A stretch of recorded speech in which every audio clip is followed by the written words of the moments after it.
We're going to draw a picture today, a picture of a piano.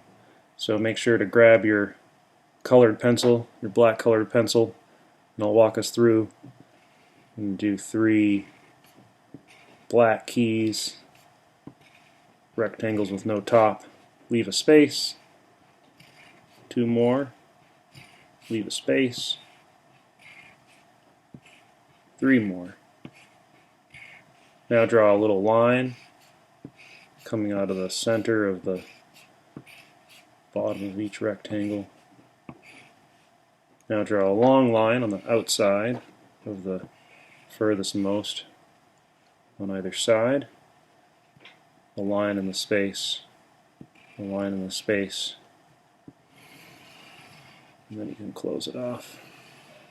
And take a moment to color in your black keys.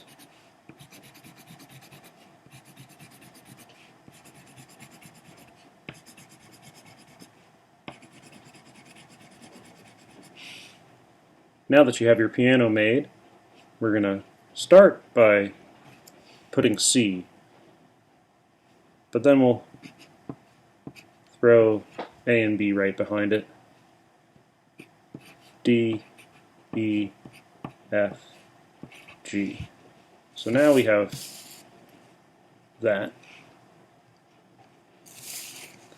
And let's go ahead and we'll write A and G also on the outside. Beneath that, let's switch crayons to a new color. And we'll draw a really long rectangle, the neck of our instrument. Let's put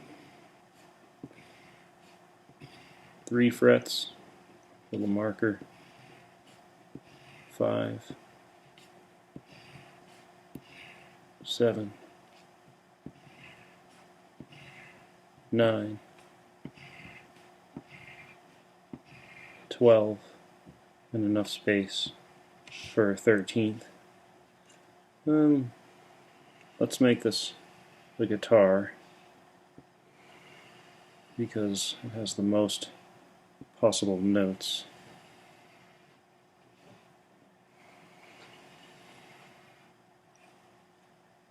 And let's put our open strings, start down here, E, A, D, G, B, E.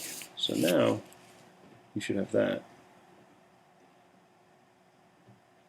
I'm going to switch paintbrushes back to black, and let's see if we can do it this way. So we'll start on A, and here, even though we have an A string, let's put an A here, which is one full step or whole step from G. If we look at it on the piano, what is defined as a full step or a whole step is jumping over a black key to get to the next note. And we see on the guitar it's jumping over a fret. This open string, you can imagine being a fret of its own. And then that same thing happens again from A to B, so we can assume here that we'll do that. But then from B to C there's no black key. That's a half step when you just go from one key to the next. It could also be a half step if you went from A to its black key. But if it goes a half step on the piano, it does here too, B to C. That's an important one to remember. C to D is over a black key. D to E over a black key. E to F, that's like B and C, just a half step apart, no black key. F to G over a black key. And here's a critical moment on the fretboard where we've gone from the open string G, and that note has now repeated for the first time on the 12th fret. So that is looking at 1 octave on the neck. One of the amazing things about the layout of the piano is that all the keys continue repeating every octave, exactly like this.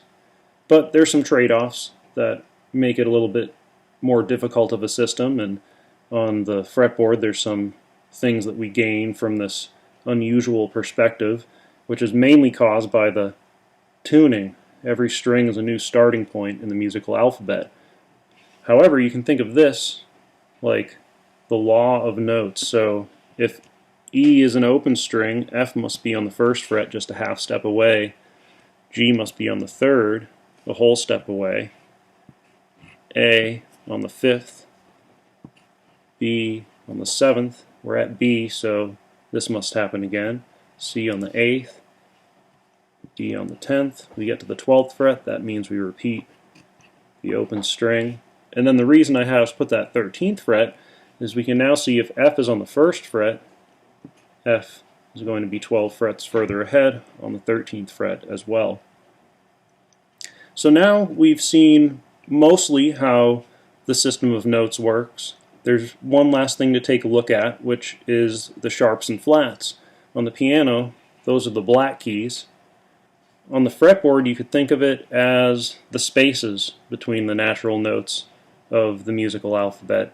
We don't have the advantage of associating a distinctly different color with them, but the first thing you really want to learn, the most important, is just these natural notes, because once you have those down, it's pretty easy to do this last step without too much thought. So let's say we're going from G to its black key. We would call that, interesting G there, G sharp. And if we were going from A to the black key behind it, we would call it A flat. They're synonymous, so this note is both G sharp and A flat. For our purposes, we can just think of them as the same note, which would mean this would be A sharp or B flat. Notice that there is no B sharp, it would be C, but there is a C sharp or a D flat, depending how we look at it. There's no F flat, that would be E, and so forth. Now here, this A flat G sharp, we could put it, say, right here.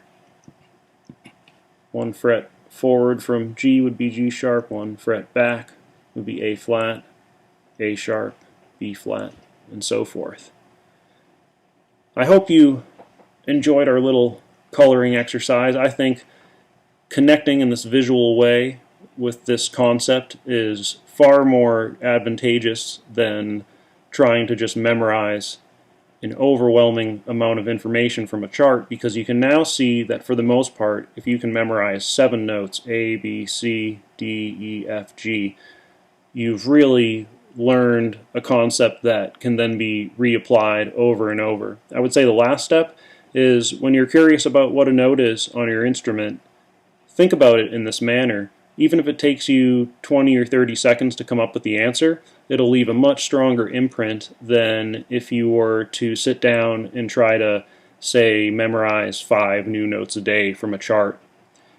I'm going to come back with one more part to this lesson where we'll pick up our instrument and look at the fretboard together to discern a few other tricks that might be helpful in taking what we've learned here today and expanding it much further, trying to learn many things from knowing one thing.